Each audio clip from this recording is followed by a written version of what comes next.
La tormenta no era simplemente lluvia, era una cortina de agua densa y furiosa que golpeaba el parabrisas del enorme camión Kenworth como si intentara romper el cristal. Rogelio, un hombre de 58 años, con manos callosas y una mirada endurecida por millones de kilómetros de soledad, sostenía el volante con firmeza.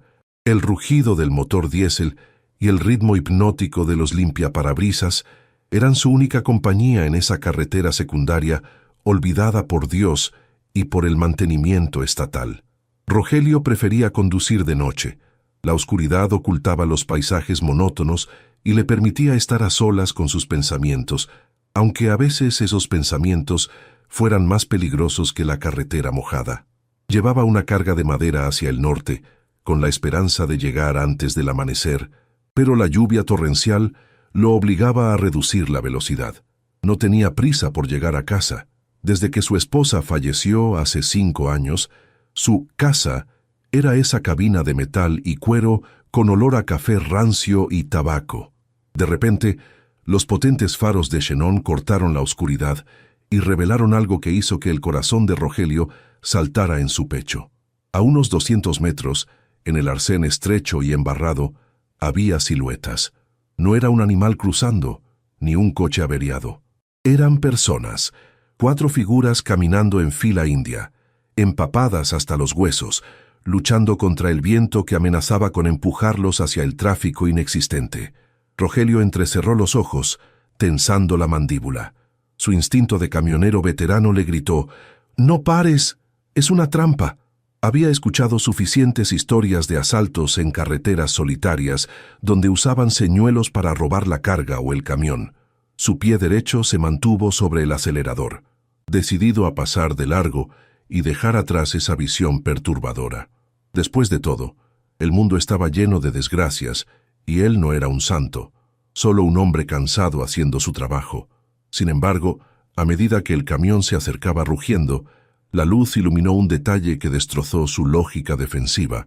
La figura más pequeña, un niño que no podía tener más de 6 años, se giró al escuchar el motor.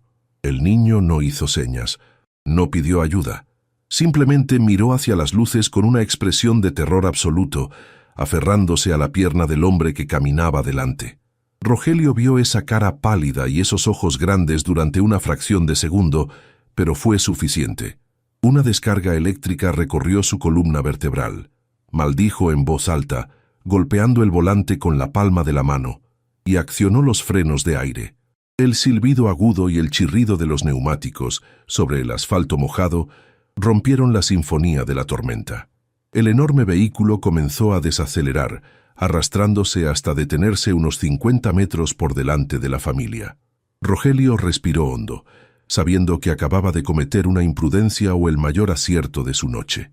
Rogelio bajó la ventanilla del copiloto solo unos centímetros, manteniendo el motor en marcha y la mano cerca de la palanca de cambios, listo para huir si veía un arma. A través del espejo retrovisor, vio cómo el hombre del grupo corría hacia la cabina, dejando a la mujer y a los niños atrás. Cuando el hombre llegó a la altura de la ventana, Rogelio vio el rostro de la desesperación. Era un hombre joven, quizás de 30 y tantos, pero con el rostro surcado por la angustia. El agua le corría por la cara mezclándose con lo que parecían lágrimas. «Señor, por favor», gritó el hombre, con la voz ahogada por el ruido de la lluvia. «No quiero dinero, no quiero nada, solo... mis hijos no pueden caminar más. La niña tiene fiebre, solo llévenos hasta el próximo pueblo con techo, se lo suplico por lo más sagrado». No había amenaza en su voz, solo la súplica rota de un padre que ha fallado en proteger a los suyos. Rogelio desbloqueó la puerta del copiloto con un suspiro de resignación que le pesó en el alma. «Suban, rápido», ordenó con voz grave.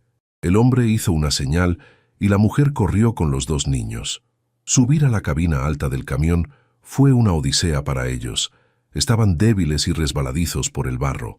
Cuando finalmente se acomodaron en el espacio detrás de los asientos y en el asiento del copiloto, el olor a humedad, ropa vieja y miedo llenó el pequeño espacio que Rogelio consideraba su santuario. La mujer, que se llamaba Adela, sostenía a la niña pequeña en su regazo. envolviéndola con un chal que estaba tan mojado como el resto de su ropa.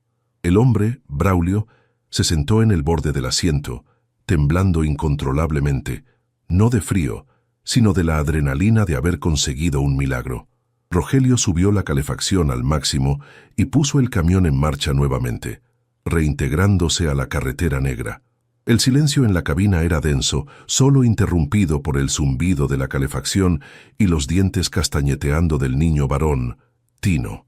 Rogelio miraba la carretera, pero sentía las miradas de sus pasajeros clavadas en su perfil. Amigos de rutas fascinantes, antes de continuar con este viaje que está a punto de revelar secretos dolorosos, quiero preguntarles algo importante. En muchas partes del mundo, la indiferencia es lo común. ¿Ustedes hubieran parado en una carretera oscura arriesgando su seguridad? Comenten abajo desde qué ciudad nos están escuchando y díganme si su corazón les hubiera permitido seguir de largo. Rogelio sabía que había roto su regla de oro, nunca subir extraños, pero al mirar de reojo a Adela intentando secar la frente de su hija con su propia manga empapada, supo que esa noche las reglas no importaban. Había algo en la dignidad silenciosa de esa familia que le recordaba a tiempos antiguos, a sufrimientos que no se publican en redes sociales. «Utomen», gruñó Rogelio, señalando un termo de acero inoxidable y una bolsa de papel en el salpicadero. «Hay café caliente y unos sándwiches que no me comí. Coman». Braulio miró la comida como si fuera oro puro, pero no la tomó para él.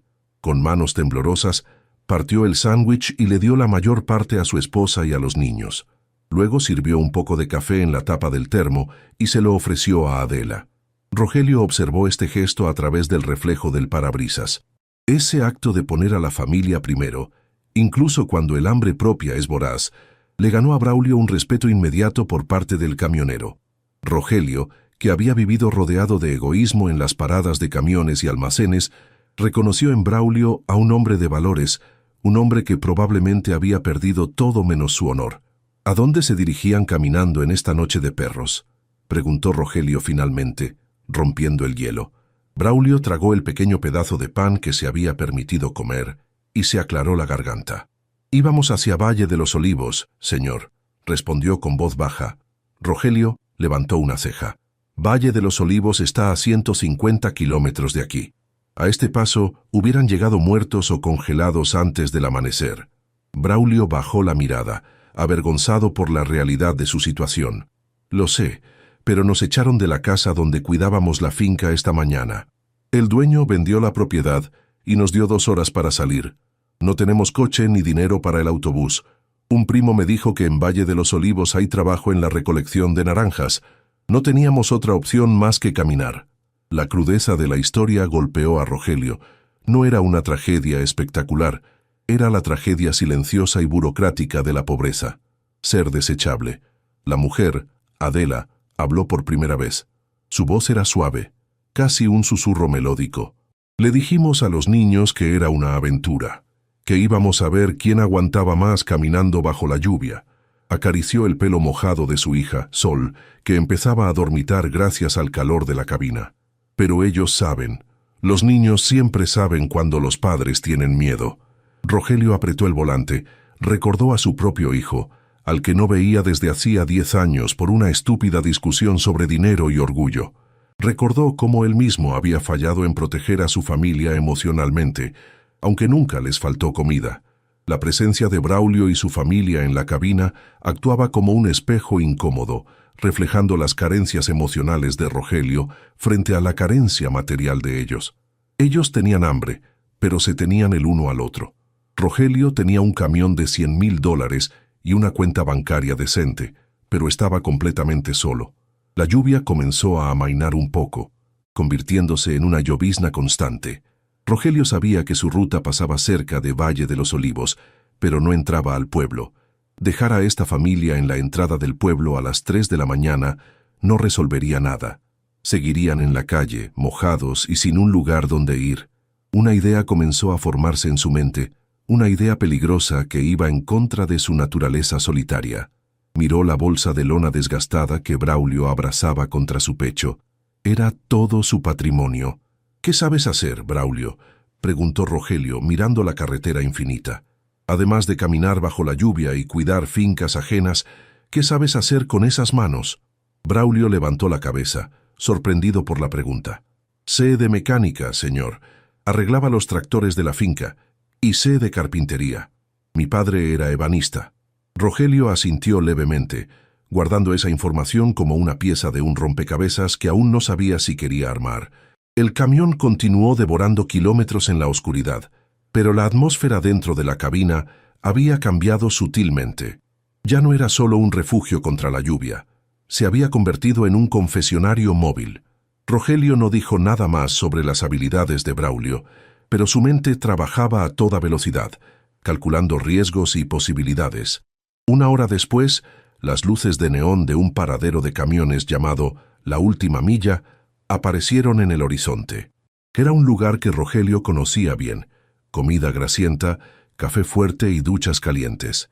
«Vamos a parar», anunció Rogelio, rompiendo el silencio. Braulio se tensó visiblemente. «Señor, no tenemos dinero para consumir nada. Nos quedaremos en el camión cuidando sus cosas mientras usted descansa». La humildad de Braulio era dolorosa. Estaba acostumbrado a ser invisible, a esperar afuera mientras los que tenían dinero vivían la vida. Pero Rogelio negó con la cabeza, mientras aparcaba la bestia de acero entre otros 2 tráileres. «En mi camión nadie se queda esperando como un perro guardián», gruñó Rogelio, apagando el motor. El silencio repentino fue ensordecedor. «Si yo como, mis pasajeros comen. Es una regla de la carretera. Además, esos niños necesitan ir al baño y lavarse la cara. No me discutas, muchacho». Bajaron del camión. La lluvia había cesado, dejando un aire frío y limpio. Al entrar al comedor, las miradas de otros camioneros y de la camarera se clavaron en el extraño grupo. El veterano Rogelio, seguido por una familia que parecía haber salido de una zona de guerra, con ropa húmeda y zapatos llenos de barro. Rogelio caminó con la cabeza alta, desafiando a cualquiera a decir una palabra. Eligió una mesa en la esquina y les indicó que se sentaran. Adela intentaba limpiar el barro de la cara de la niña con saliva y su manga, avergonzada por la suciedad en un lugar tan iluminado. La camarera, una mujer mayor llamada Lupe, que conocía a Rogelio desde hacía años, se acercó con la libreta en mano.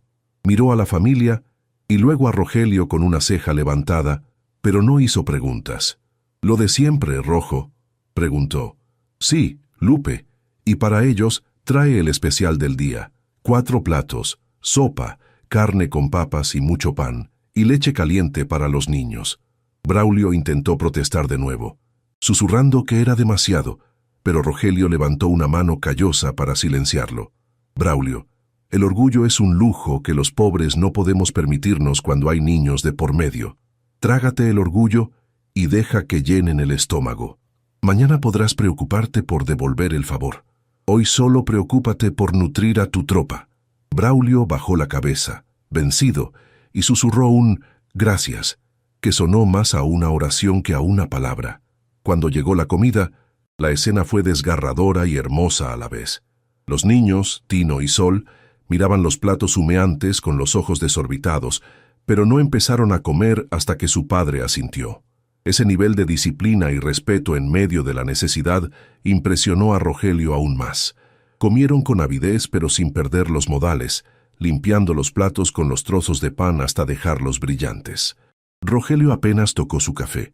Se alimentaba de ver cómo el color volvía a las mejillas de los niños y cómo los hombros de Adela se relajaban por primera vez en horas. Se dio cuenta de que hacía años que no compartía una mesa con nadie. Su soledad, que él llamaba independencia, de repente le pareció una prisión fría y vacía comparada con la calidez de esa familia rota pero unida. «Dices que eres carpintero», comentó Rogelio, mientras Lupe retiraba los platos. Braulio se limpió la boca con la servilleta de papel. «Sí, señor. Hago muebles, reparo estructuras, tallo madera, lo que haga falta. En la finca hice todas las reparaciones del granero y los cercos, pero el nuevo dueño trajo su propia gente y dijo que mi trabajo era anticuado». Rogelio soltó una risa seca. «Anticuado. Hoy en día todo es plástico y pegamento. La madera de verdad asusta a los que quieren todo rápido». Rogelio sacó un palillo de dientes y lo mordió pensativo. ¿Y de mecánica? ¿Qué tan bueno eres? Braulio se enderezó. Mantener un tractor viejo funcionando sin repuestos originales te enseña a improvisar, señor. Sé escuchar un motor y saber qué le duele antes de abrirlo. Hacemos una pausa en este comedor de carretera. Amigos de Rutas Fascinantes, la historia de Braulio es la de millones de artesanos y trabajadores manuales que son desplazados por la modernidad o la codicia, pero el talento real nunca desaparece, solo espera la oportunidad correcta. Quiero que reflexionen. ¿Alguna vez alguien les dio una oportunidad cuando nadie más creía en ustedes? ¿O han sido ustedes esa mano amiga? Comenten la palabra oportunidad si creen que el destino a veces se disfraza de casualidad. Y díganme desde qué país nos acompañan en este viaje. Rogelio pagó la cuenta, dejando una propina generosa, y les indicó que volvieran al camión, pero antes de subir hizo algo inesperado. «Abre el capó», le ordenó Rogelio a Braulio, señalando el frente del enorme Kenworth. Braulio lo miró confundido, pero obedeció. El motor diésel, una bestia de metal caliente y aceite, quedó expuesto bajo las luces del estacionamiento. Llevo escuchando un ruidito en la correa del alternador desde hace 500 kilómetros. Un chillido agudo cuando cambio a cuarta. Ningún mecánico en el taller de la empresa lo encuentra. Dicen que estoy loco. ¿Tú qué ves? Era una prueba. Rogelio sabía exactamente qué era. Un rodamiento desgastado que era difícil de detectar a simple vista. Quería ver si Braulio tenía ojo clínico o si solo era un hablador desesperado. Braulio no pidió herramientas. Se acercó al motor, sin miedo a mancharse las manos limpias, y comenzó a tocar las correas, verificando tensiones y holguras. Adela y los niños observaban desde la acera, conteniendo el aliento, entendiendo instintivamente que el futuro de la familia dependía de este examen improvisado. Braulio pasó 2 minutos en silencio, inspeccionando. Luego señaló una polea pequeña en la parte baja. «No es la correa, señor, es esta polea tensora. Está ligeramente desviada. Apenas unos milímetros. Cuando el motor vibra a ciertas revoluciones, la correa roza contra el borde metálico. Si no la cambia pronto, la correa se va a partir y lo dejará tirado». Rogelio sintió un escalofrío de satisfacción. 3 mecánicos certificados no lo habían visto, pero este hombre, bajo la lluvia y con el estómago recién lleno, lo había diagnosticado en 2 minutos. «Cierra el capó», dijo Rogelio, ocultando su sonrisa bajo su espeso bigote gris. «Tienes razón, es la maldita polea». Braulio se limpió la grasa de los dedos en su pantalón desgastado, con una expresión de alivio. «¿Quiere que intente ajustarla, señor? Con una llave inglesa podría...» Rogelio levantó la mano. «No, no tenemos tiempo. Tengo que entregar la carga antes de las 6 de la mañana, pero has pasado la prueba». Braulio no entendió qué prueba era esa, pero no se atrevió a preguntar. Subieron de nuevo al camión. Esta vez, el ambiente era diferente. Ya no eran solo pasajeros de caridad. Braulio se había ganado su lugar en la cabina por mérito propio. El respeto mutuo comenzaba a cimentar una relación que cambiaría el rumbo de todos. Rogelio arrancó el motor y volvió a la carretera oscura.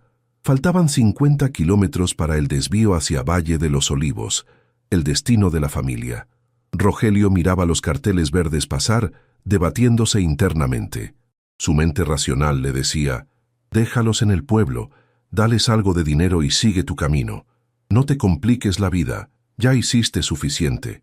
Pero su corazón, ese órgano que creía atrofiado desde la muerte de su esposa, le gritaba otra cosa. Miró a Tino y Sol durmiendo plácidamente en la litera trasera, abrazados. Miró las manos de Braulio, inquietas sobre sus rodillas. Cuando apareció el cartel de Salida 45, Valle de los Olivos, Rogelio no puso el intermitente. Mantuvo el volante firme y pasó de largo la salida, acelerando el camión. Braulio se dio cuenta del error casi de inmediato. Vio el cartel verde de Valle de los Olivos desvanecerse en el espejo retrovisor y el pánico se apoderó de su pecho. Se inclinó hacia adelante, aferrándose al respaldo del asiento de Rogelio con los nudillos blancos. «Señor, se pasó la salida. Ese era nuestro pueblo», exclamó con voz temblorosa. temiendo que el camionero amable se hubiera convertido repentinamente en un secuestrador o un loco. Adela abrazó a los niños con fuerza, sus ojos buscando una salida en la cabina cerrada. Rogelio no frenó ni giró el volante. Mantuvo la vista al frente, con una calma que contrastaba con la histeria naciente de sus pasajeros.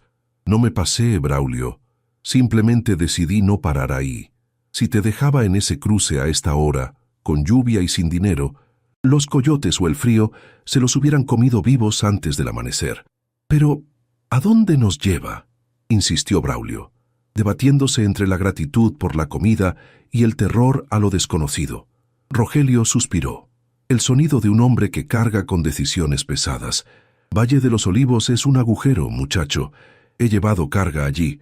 Los capataces explotan a los jornaleros, pagan miserias y los alojamientos son barracones infectos. Tú tienes manos de artesano y ojo de mecánico. Llevar a tu familia ahí sería condenarlos a repetir tu pobreza. Rogelio bajó la velocidad ligeramente para mirarlo a los ojos por el retrovisor. Voy a mi casa. Está a 2 horas al norte, en San Pedro de la Sierra. Tengo un taller grande que está cerrado desde hace años. Necesito a alguien que sepa diferenciar una polea de una correa. No es caridad, es una oferta de trabajo.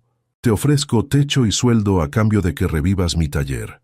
La propuesta quedó flotando en el aire viciado de la cabina. Braulio y Adela intercambiaron una mirada de incredulidad. Un desconocido ofreciéndoles casa y trabajo después de un viaje de 3 horas parecía demasiado bueno para ser verdad, y la vida les había enseñado que cuando algo parece demasiado bueno, suele ser una trampa. Adela, con el instinto protector de una madre leona, habló con voz firme. ¿Y qué gana usted con esto, señor Rogelio? Nadie da nada gratis. ¿Qué quiere de nosotros? Rogelio sonrió tristemente ante la desconfianza justificada. Gano paz mental, señora.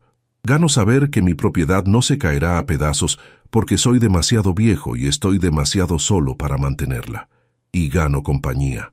El silencio en mi casa es más ruidoso que este motor. Si al llegar no les gusta, les pago el autobús de regreso a donde quieran. Pero denme el beneficio de la duda por una semana. Braulio miró a sus hijos dormidos.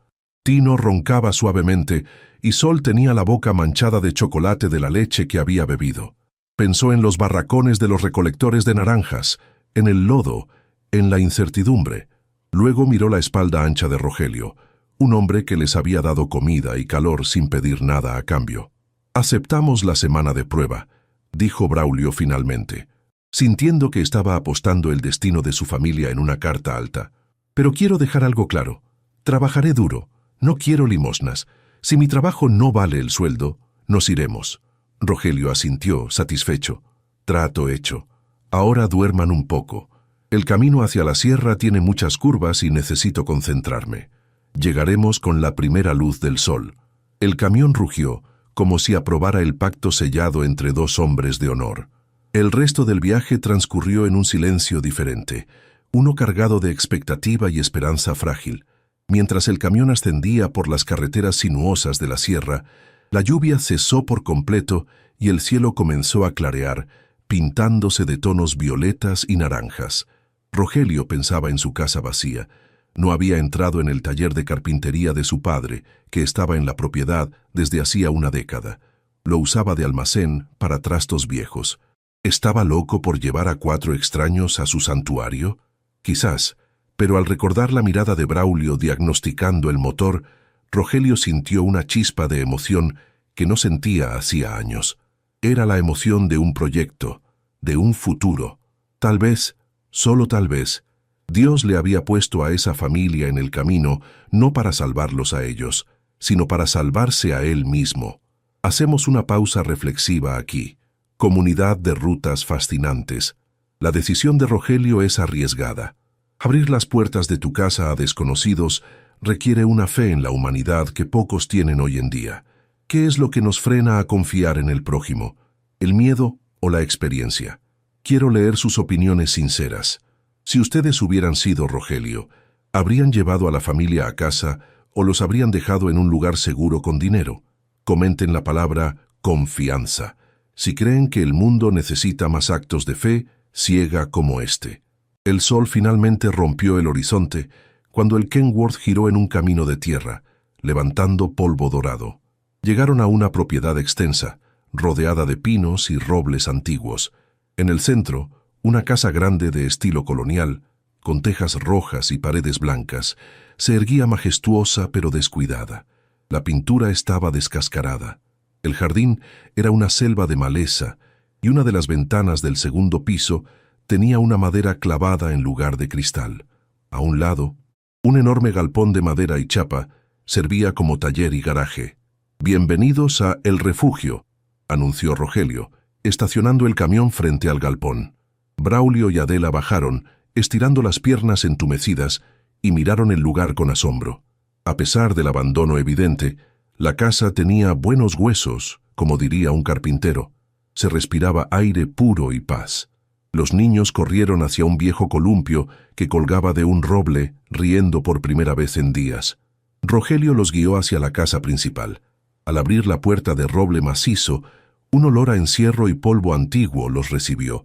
El interior estaba en penumbras, con muebles cubiertos por sábanas blancas que parecían fantasmas estáticos. «Disculpen el desorden, o mejor dicho, el abandono», murmuró Rogelio, abriendo las cortinas pesadas para dejar entrar la luz de la mañana. Las partículas de polvo bailaron en los rayos de sol. Adela observó los detalles. Una taza de café seca sobre la mesa, un calendario de hace 5 años en la pared, plantas muertas en las macetas. Entendió de inmediato que esta casa no solo estaba sucia, estaba de luto. Rogelio vivía en el camión porque la casa estaba demasiado llena de recuerdos de alguien que ya no estaba. «Ustedes pueden quedarse en las habitaciones de huéspedes de la planta baja», indicó Rogelio, señalando un pasillo. «Hay agua caliente y camas limpias. Solo necesitan sacudir el polvo. Yo tengo que revisar el camión. Braulio, ven conmigo». Salieron al galpón. Cuando Rogelio abrió las puertas dobles del taller, Braulio se quedó sin aliento. A pesar de las telarañas y las cajas amontonadas, vio un paraíso. Había un banco de trabajo de madera noble, herramientas antiguas de ebanistería colgadas en las paredes, un torno, sierras, todo cubierto de óxido y olvido, pero de una calidad excepcional. Y al fondo, un foso de mecánica y herramientas para motores. «Mi padre era carpintero. Yo soy mecánico», explicó Rogelio. «Este lugar solía ser el corazón del pueblo. Ahora es un cementerio de herramientas. ¿Crees que puedes despertarlo?» Braulio caminó hacia el banco de trabajo y pasó la mano por la superficie de madera, limpiando el polvo con reverencia. Tomó un formón oxidado y sopesó su equilibrio. Sus ojos brillaban con una mezcla de pasión profesional y gratitud. «Señor Rogelio, con un poco de aceite, lija y cariño, este taller podría fabricar los mejores muebles de la región. Y ese foso, puedo hacer el mantenimiento de su camión aquí mismo, ahorrándole miles al año en talleres externos». Rogelio sonrió viendo cómo la postura de Braulio cambiaba. Ya no era el mendigo encorvado bajo la lluvia, era un maestro artesano en su dominio. Sin embargo, el momento de conexión fue interrumpido por el sonido de un vehículo acercándose a toda velocidad por el camino de tierra. Una camioneta moderna frenó bruscamente frente al taller y un hombre bajó dando un portazo. El hombre que bajó de la camioneta era joven, de unos 35 años, vestido con ropa de marca que desentonaba con el entorno rural y polvoriento. Era Esteban, el único hijo de Rogelio. Su rostro, aunque tenía los mismos rasgos fuertes de su padre, estaba torcido por una mueca de disgusto y arrogancia. Entró al galpón sin pedir permiso, ignorando la belleza de las herramientas antiguas, y se dirigió directamente hacia Rogelio. «¿Qué demonios está pasando aquí, papá?», gritó, su voz resonando en las paredes de madera. Luego, giró su mirada despreciativa hacia Braulio, escaneándolo de arriba abajo como si fuera una plaga. «¿Y quién es este tipo? ¿Ahora recoges vagabundos de la carretera para que te roben lo poco que queda?» Braulio, instintivamente, dio un paso atrás, bajando la cabeza, acostumbrado a ser tratado como invisible por hombres como Esteban. Pero Rogelio se interpuso entre su hijo y su nuevo empleado, con el pecho erguido y los ojos echando chispas. «Cuida tu lengua, Esteban», advirtió Rogelio con una voz baja y peligrosa que hizo que su hijo vacilara por un segundo. Este hombre es Braulio, el nuevo jefe de taller, y está aquí porque yo lo invité. Esta es mi casa, por si se te olvidó mientras estabas ocupado gastando mi dinero en la ciudad. Esteban soltó una risa incrédula y cruel. «¿Jefe de taller? Por favor, papá, este lugar es una ruina. Nadie ha martillado un clavo aquí en 10 años. Claramente, te estás volviendo senil, y estos oportunistas se están aprovechando de ti, ma». Esteban caminó alrededor de Braulio, invadiendo su espacio personal. «Escúchame bien, amigo. No sé qué cuento le vendiste al viejo, pero no vas a sacar ni un centavo de aquí. Esta propiedad está en proceso de venta, así que toma a tu familia y lárgate antes de que llame a la policía por allanamiento». Braulio sintió que la vergüenza le quemaba la cara. No quería ser la causa de una pelea familiar. «Señor Rogelio, quizás sea mejor que nos vayamos. No queremos problemas con su familia», murmuró, buscando sus pocas pertenencias con la mirada. Pero Rogelio lo agarró del brazo con firmeza, impidiéndole moverse. «Tú no vas a ningún lado. El único que está sobrando aquí es él». Rogelio se volvió hacia Esteban. «¿Venta? ¿De qué venta hablas? Yo no he firmado nada. Te dije 1000 veces que el refugio no se vende. Aquí están los recuerdos de tu madre. Aquí creciste». La mención de la madre pareció endurecer aún más a Esteban. «Mamá está muerta, papá. Y tú estás siempre en la carretera. Un desarrollador me ofrece una fortuna por el terreno para construir cabañas de lujo. Es una oportunidad de oro, y no voy a dejar que tu nostalgia o tu demencia la arruinen». La verdadera motivación de Esteban salió a la luz. Codicia pura y dura. Veía la casa de su infancia no como un hogar, sino como un activo inmobiliario que podía liquidar para financiar su estilo de vida. La presencia de Braulio y su familia era un obstáculo inesperado en su plan de declarar a su padre incompetente para tomar el control de los bienes. «Mira a tu alrededor, papá», insistió Esteban, señalando el polvo y las cajas. «Vives como un ermitaño. Necesitas ayuda profesional, no jugar a la casita con extraños. Si no sacas a esta gente hoy mismo, voy a ir al juzgado y pediré tu interdicción. Diré que no estás en tus cabales y que estás poniendo en riesgo tu patrimonio. Y créeme, con tu historial de aislamiento el juez me creerá». La amenaza cayó como una bomba de hielo en el calor del taller. Al ver a la mujer y a los niños, Esteban cambió su expresión de ira a una de asco absoluto. «Genial», trajo a toda la tribu. «¿Qué es esto? ¿Es un refugio de caridad?», espetó, señalando a Adela con un dedo acusador. «Seguro ya están planeando cómo quedarse con la casa mediante leyes de ocupación. Son unos parásitos». Adela, que había soportado hambre y frío con dignidad, no soportó el insulto a su integridad. Le entregó la niña a Tino y dio un paso adelante, con los ojos llenos de lágrimas de rabia, pero con la voz firme. «Señor, nosotros no somos parásitos, somos trabajadores. Su padre nos ofreció un techo a cambio de revivir este lugar que usted, por lo visto, ha dejado morir. Tal vez si usted visitara más a su padre, él no tendría que buscar familia en la carretera». Las palabras de Adela golpearon a Esteban donde más le dolía, en su ego y su culpa oculta. Rogelio miró a Adela con admiración y luego a su hijo con una decepción final y absoluta. «Ya escuchaste, Esteban. Vete. Ahora». Rogelio caminó hacia un estante y tomó una llave inglesa pesada, no para usarla, sino como símbolo de que estaba en su territorio, en su taller. «Esta es mi propiedad. Mi nombre está en la escritura. Mi sudor pagó cada ladrillo, y mientras yo respire, yo decido quién entra y quién sale. Braulio se queda, Adela se queda, tú te vas. Y si intentas esa jugada sucia en el juzgado, gastaré hasta el último centavo de mis ahorros en abogados para desheredarte. No me pruebes, hijo. Sabes que soy terco como una mula». La determinación del viejo camionero, esa fuerza que le permitía conducir 20 horas seguidas, emergió con todo su poder.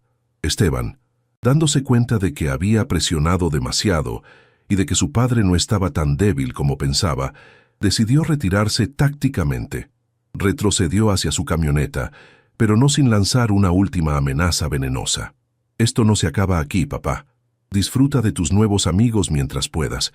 Cuando el juez vea que tienes a indigentes viviendo en condiciones insalubres con menores de edad, Vendrán los servicios sociales y la policía. Te vas a arrepentir. Subió a su vehículo. Arrancó levantando una nube de tierra y desapareció por el camino. El silencio que dejó atrás era pesado, cargado de miedo. Braulio se dejó caer en un banco, con la cabeza entre las manos. Lo siento, Rogelio. Le hemos traído la guerra a su casa. Deberíamos irnos esta noche. Rogelio se acercó a Braulio y le puso una mano en el hombro, apretando con fuerza. No, Braulio. Ustedes no trajeron la guerra. La guerra ya estaba aquí, solo que estaba fría y silenciosa. Ustedes solo la hicieron visible. Rogelio suspiró mirando hacia donde se había ido su hijo. Esteban siempre quiso el dinero fácil. Nunca entendió el valor de construir algo con las manos. Si ustedes se van ahora, él gana. Y yo me quedo solo esperando la muerte en un asilo. Necesito que se queden, no solo por el taller, sino para demostrarle al juez, al mundo y a mi hijo, que este lugar está vivo y produciendo. Necesito que hagamos que este taller brille tanto que nadie pueda decir que estoy loco. Fue una súplica disfrazada de orden. Rogelio les estaba pidiendo que fueran sus aliados en la batalla por su propia vida. Braulio levantó la vista y miró a Adela. Ella asintió lentamente, con esa valentía silenciosa de las madres que saben que hay que luchar. Entonces a trabajar, patrón, dijo Braulio, poniéndose de pie y tomando un trapo para limpiar el banco de trabajo. Vamos a dejar este lugar tan bonito que a su hijo le dará vergüenza pisarlo. Durante la siguiente semana, el refugio vivió una transformación milagrosa. Braulio y Adela trabajaron desde el amanecer hasta el anochecer. Limpiaron, repararon, pintaron y aceitaron. El sonido de la sierra y el martillo volvió a cantar en el valle. Los niños ayudaban a quitar maleza del jardín. Rogelio, por primera vez en años, dormía en su cama y comía comida casera. Pero la sombra de la amenaza de Esteban seguía latente. Justo cuando terminaban de restaurar la puerta principal, una patrulla de policía y un coche oficial del municipio aparecieron en el camino. El vehículo oficial se detuvo junto a la camioneta de Esteban. De él bajaron 2 trabajadores sociales con carpetas bajo el brazo y un oficial de policía con gesto aburrido. Esteban, que había llegado minutos antes para orquestar la escena, los recibió con una sonrisa triunfal. «Allí están», gritó señalando a Braulio y a los niños que jugaban en el porche. Como les dije en la denuncia, ocupantes ilegales, menores en riesgo y un anciano con demencia incapaz de cuidarse. Rogelio salió de la casa, secándose las manos en un trapo, con una calma que desconcertó a los funcionarios. No gritó, no corrió. Simplemente se paró en el umbral de su puerta recién barnizada, flanqueado por Braulio y Adela. «Buenos días, oficial. ¿A qué debemos el honor de esta visita sin orden judicial?», preguntó Rogelio con voz firme. La trabajadora social, una mujer severa, ajustó sus gafas. «Señor Rogelio, hemos recibido un informe grave sobre las condiciones de habitabilidad de este lugar y su salud mental. Adelante, entonces, miren con sus propios ojos», invitó Rogelio, abriendo la puerta de par en par. Esteban esperaba encontrar el caos y la suciedad de la semana anterior, pero al entrar, su mandíbula cayó al suelo. La casa no era una ruina. Olía a cera de abeja, a pan recién horneado y a flores frescas. Los muebles estaban reparados.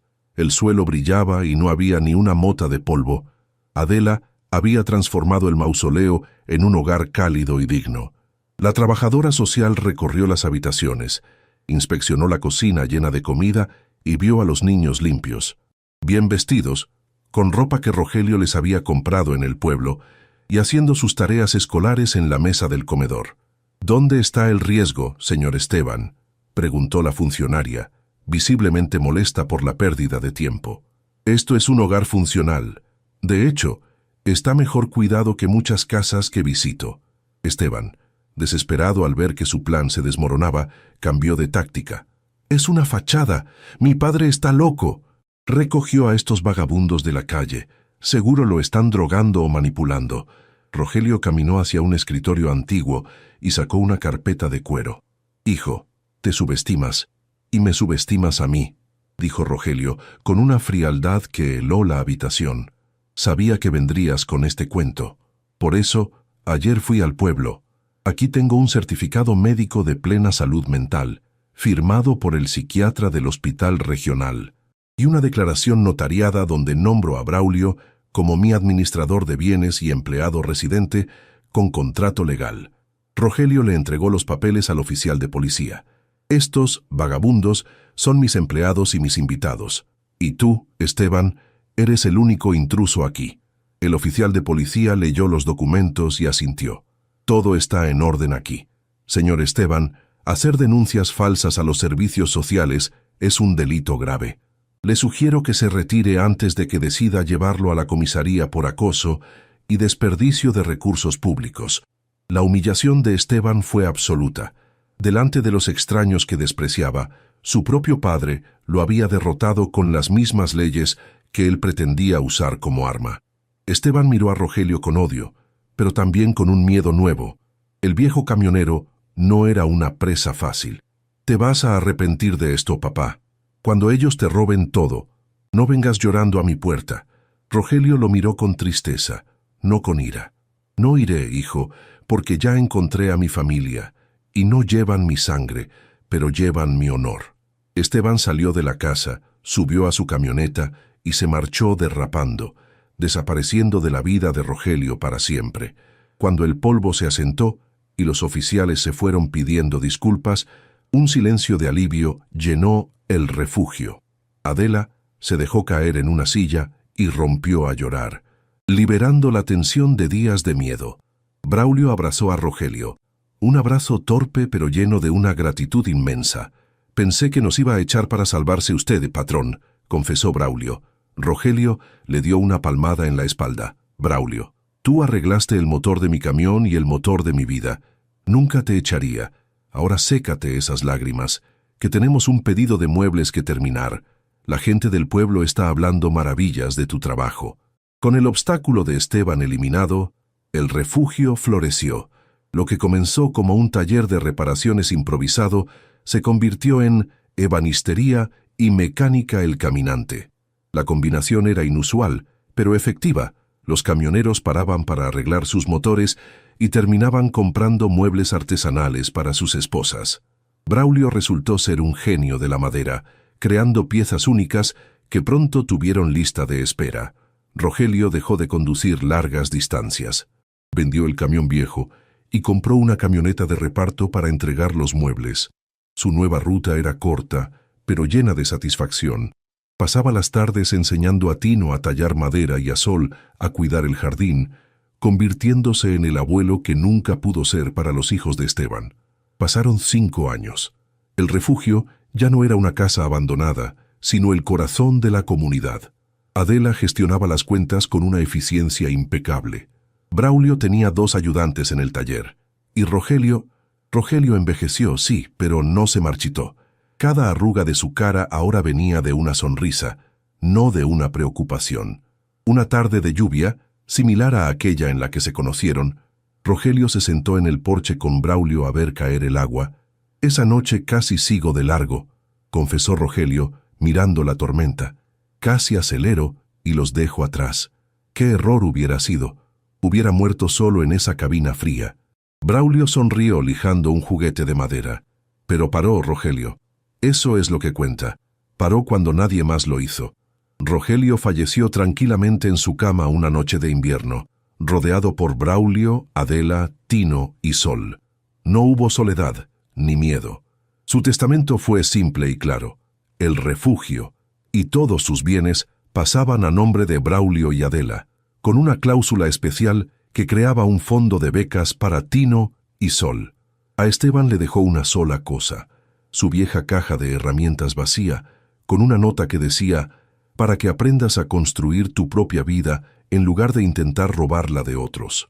Fue una última lección de un padre que, hasta el final, intentó enseñar valores aunque fuera con dureza.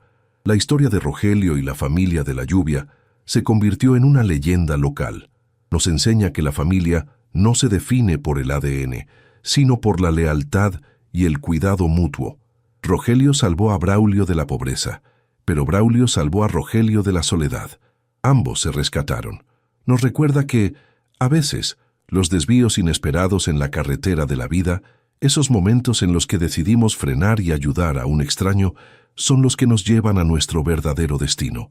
La riqueza real no estaba en la venta del terreno, sino en las cenas compartidas, en el ruido del taller y en la risa de los niños que llenaron una casa vacía. Gracias por acompañarnos en este viaje de transformación y esperanza en rutas fascinantes. Esperamos que la historia de Rogelio te inspire a mantener los ojos abiertos en tu propio camino. Nunca sabes cuándo tu decisión de ayudar puede cambiar el mundo de alguien, incluido el tuyo. Si esta historia tocó tu corazón, te pedimos un pequeño gesto. Escribe la palabra lealtad en los comentarios y comparte este video con alguien que necesite recordar que aún existe gente buena en el mundo. Suscríbete para más relatos que alimentan el alma. Y recuerda, cuando veas a alguien caminando bajo la lluvia, no aceleres. Quizás lleven consigo el milagro que estás esperando.